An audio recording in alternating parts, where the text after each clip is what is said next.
Hi everyone, कैसे हैं आप सभी लोग। स्वागत है आप सभी का हमारे एक नए ब्लॉग में। तो आज ब्लॉग की शुरुआत में मैं आप लोगों को बताऊं, अभी मैं और प्रियंका दोनों आ रहे हैं खेत से। गेहूं की कटाई का काम शुरू हो गया है, लेकिन उतने बड़े लेवल पर नहीं हुआ है। जहां जहां पे गेहूं पक रही है उन्हीं को ही हम काट रहे हैं। तो अभी जो गेहूं खेत मतलब आधे आधे से पक रहे थे उनको हमने काटना स्टार्ट कर दिया है। और अभी हल्की हल्की सी बूंदाबांदी भी यहाँ पर शुरू हो गई है। अभी आपको कैमरा में शायद दिख नहीं रही होगी, लेकिन हल्की हल्की सी अभी पड़ रही है। तो बारिश का मौसम एकदम अचानक से ही बन गया और मेरे को और प्रियंका को जाना पड़ा एकदम अचानक ही, जल्दी जल्दी में। और मम्मी आज नीचे इसलिए नहीं गए क्योंकि उनके पाँव में दर्द थी। तो मैंने प्रियंका को बोला कि मैं और आप ही चले जाते हैं, तब तक मम्मी पानी के पास रहेगी। तो हम भी जल्दी जल्दी में पूरा काम हमने निपटाया, क्योंकि पानी का कोई पता नहीं चलता, क्योंकि माँ के बिना देखिए बच्चे का रिस्क ही रहता है। इसलिए जल्दी जल्दी पूरे काम को हमने कंप्लीट किया और वापस आ गए हैं घर को। और ये देखिए आसमान में कितने बादल छा गए हैं। मेरे पीछे भी आप देख सकते हैं, यहाँ पर ये देखिए बहुत ज़्यादा मौसम ख़राब होने वाला है। और आंधी जैसी अभी हवा स्टार्ट हो रही है, तो तूफान आने वाला है ज़ोरदार। तो यूँ ही कंटिन्यू बने रहिएगा हमारे आज के ब्लॉग में। एक अच्छा ब्लॉग रहेगा आप सभी लोगों के लिए। और पिछले कल ब्लॉग नहीं लेकर आ सके क्योंकि हम गए हुए थे किसी काम से, और वहाँ पर मैं कैप्चर नहीं कर पाया मोमेंट्स वगैरह को। तो आप अंडरस्टैंड कर सकते हो, कई बार ऐसी सिचुएशन होती है कि वहाँ पर कैमरा वगैरह हम ओपन नहीं कर सकते हैं। और लेट पहुँचा था मैं घर, इसलिए नहीं कैप्चर कर पाया और ब्लॉग कल नहीं आया। तो ये देखिए आप मेरे पीछे कितने ज़ोर ज़ोर से देखिए हवा चल रही है, दरवाजे में भी खटखटाहट हो रही है। और ये देखिए यहाँ से भी पूरे के पूरे पत्ते झड़ गए हैं। तो चलिए देखते हैं ब्लॉग में क्या क्या है। जहाँ जहाँ हमारे खेतों में गेहूँ पक रही है उसको हम काट कर ले आते हैं अपने गांव वाले घर में, और इस तरह से सूखने के लिए डाल देते हैं ताकि ये अच्छे से सूख जाए।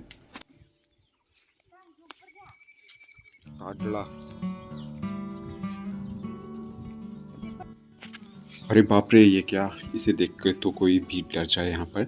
तो सबसे बड़ा दुनिया का अजगर हमारे गांव में निकल गया है। आप लोग देख सकते हो कितना भयानक है और कितना मोटा और कितना लंबा है ये।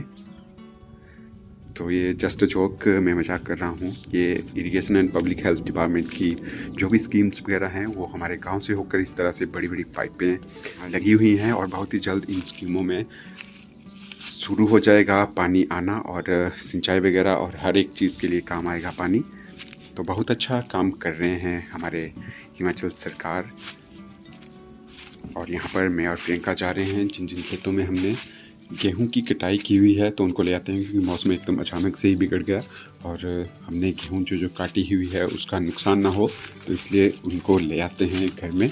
और फिर उसके बाद हम उन्हें अच्छे से ढक भी देंगे ताकि बारिश का उनके ऊपर ज़रा भी प्रभाव ना हो, और जो हमारी फसल है गेहूं के दाने हमें अच्छे से मिल जाएं, क्योंकि इतनी ज़्यादा मेहनत की हुई है। तो हर एक चीज़ जब लास्ट में ना मिले हमें तो बहुत ज़्यादा दुख होता है।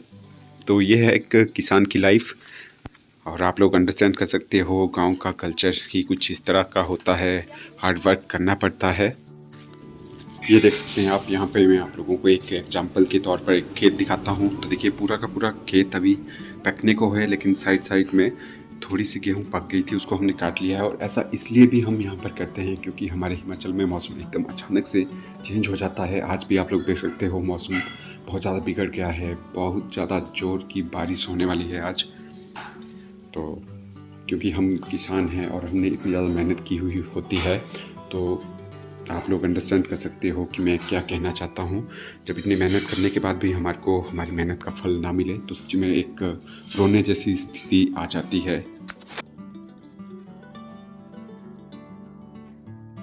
हमारे खेत सीढ़ीनुमा आकार के होते हैं। हमसे ये पहले भी पूछा गया था हमारे सब्सक्राइबर से कि आपके खेत प्लेन होते हैं या किस तरह के। तो सीढ़ीनुमा आकार के खेत होते हैं। एक खेत के बाद देखिए काफ़ी ऊंची ढलान होती है, फिर नेक्स्ट खेत स्टार्ट होता है। तो भारी भरकम बोझे को उठाने के बाद देखिए इस तरह से इतनी बड़ी बड़ी ढलानों से होकर गुजरना पड़ता है।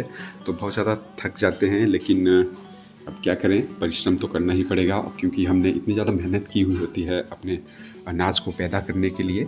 और हमने आप लोगों को दिखाया भी था अपने प्रीवियस ब्लॉग में जब हमने गेहूं की बिजाई की हुई थी। तो चलिए अब जल्दी जल्दी में करते हैं गेहूं को इकट्ठा, क्योंकि बारिश का कोई पता नहीं, अगर बारिश स्टार्ट हो गई तो ये हमारी फसल बर्बाद हो जाएगी।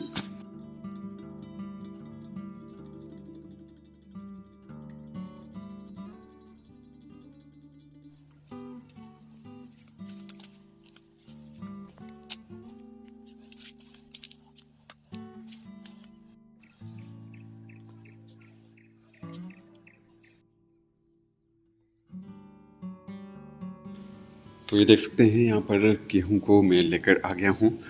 तो मुझे 2 बार जाना पड़ा, क्योंकि यहाँ पर देख सकते हैं आप 2 गड्डियाँ लेकर आ गया हूँ गेहूं की। और इसके बाद इसे सूखने भी डालना पड़ेगा, लेकिन उससे पहले कंप्लीट किया जाए अपना काम। खेतों से सारी की सारी गेहूं को अपने घर तक सेफली पहुँचाया जाए। फिर उसके बाद हम घर में अगर पहुँच जाएगी तो उसके बाद ईज़िली हम कुछ ना कुछ जुगाड़ करके गेहूं को सेफली रख देंगे अपने मकान के अंदर, या सुखा देंगे, तरपाल वगैरह की हेल्प से ढक देंगे। सॉरी।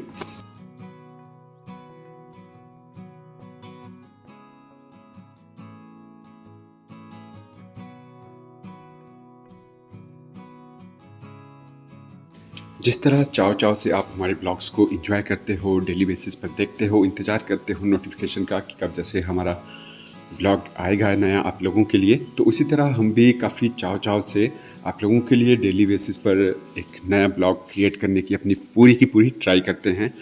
बाकी हमारे ब्लॉग आप लोगों को अच्छे लग रहे हों तो ब्लॉग को लाइक और शेयर करना तो बनता ही है, और सपोर्ट कीजिएगा हमारे चैनल को भी। जल्द से जल्द 25,000 भी कंप्लीट हो जाएंगे, और हमारा यूट्यूब चैनल भी सिल्वर बटन के काफ़ी ज़्यादा नज़दीक पहुंच जाएगा। हमारा फर्स्ट माइलस्टोन कंप्लीट हो जाएगा 25K सब्सक्राइबर के ऊपर। तो यहाँ पर देख सकते हैं आप, हमने जितनी भी गेहूं काटी हुई थी तो अब उनको तो यहाँ पर हमने सबसे पहले लकड़ियाँ रखी नीचे, क्योंकि अगर बारिश भी होती है तो लकड़ियों से गुजर के पानी निकल जाए नीचे से ही, और जो हमारी गेहूं है उसको कोई भी नुकसान ना हो। और यहाँ पर हमने 2-3 तरवाल रख दी हैं ऊपर, ताकि पानी रिसे ना। जिस गेहूं को हम यहाँ तक लेकर आए इतनी कड़ी मेहनत की, तो हमारी मेहनत का फल हमें मिले, नुकसान ना हो हमारी फसल को।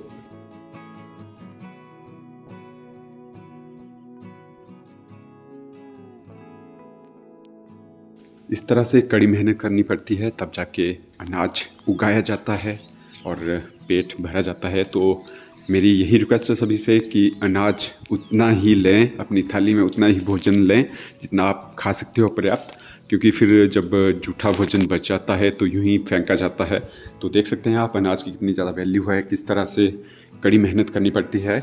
और कोई भी क्षेत्र हो, कोई भी काम हो, जब तक आप कड़ी मेहनत नहीं करोगे तो आप लोगों को सक्सेस नहीं मिलेगी। और ऐसा मैं इसलिए भी बोल रहा हूँ क्योंकि आज मैं एग्जांपल देना चाहता हूँ इन 2 लड़कों के। ये हमारे गांव से है और इन्होंने सोचा क्यों ना हम अपना एक रेस्टोरेंट बनाएं, लेकिन उनके पास उतना ज़्यादा पैसा नहीं था। फिर भी उन्होंने देखिए एक छोटे लेवल पर ही अपना काम स्टार्ट किया और इनका काम काफ़ी अच्छा चल भी रहा है। ये हरियाणा में गए हुए थे तो उन्होंने वहाँ पर इस गाड़ी को इस तरह से प्रिपेयर करवाया ताकि इसमें ये अपना रेस्टोरेंट अच्छे से चला सकें। तो देख सकते हैं आप। और इस संडे को या नेक्स्ट वीक तक मैं एक स्पेशल ब्लॉग लाने वाला हूं इन दोनों लड़कों के ऊपर। और इन्होंने भी मुझे रिक्वेस्ट किया कि आप अपने यूट्यूब चैनल पर ज़रूर डालिएगा हमारी वीडियोस को। तो देखिए अपने गांव के हैं तो वीडियो में ज़रूर लेकर आऊँगा। और मुझे तो सच्ची में बहुत अच्छा लगा, बहुत ज़्यादा हार्ड वर्कर हैं ये दोनों। और लोकेशन ही बहुत ज़्यादा प्यारी है जहाँ पर इन्होंने चूज़ किया है। तो यहाँ पर ये डेली आते हैं, अपनी गाड़ी को इस तरह से खड़ी करते हैं। और वादियाँ देखिए आप, पहले सराउंडिंग देख लीजिए। तो चारों तरफ देखिए चील के लंबे लंबे पेड़, ऊंचे ऊंचे, और हवा चलती रहती है यहाँ पर चील के पेड़ों की, बहुत ज़्यादा ठंडी ठंडी और छाँव सी रहती है।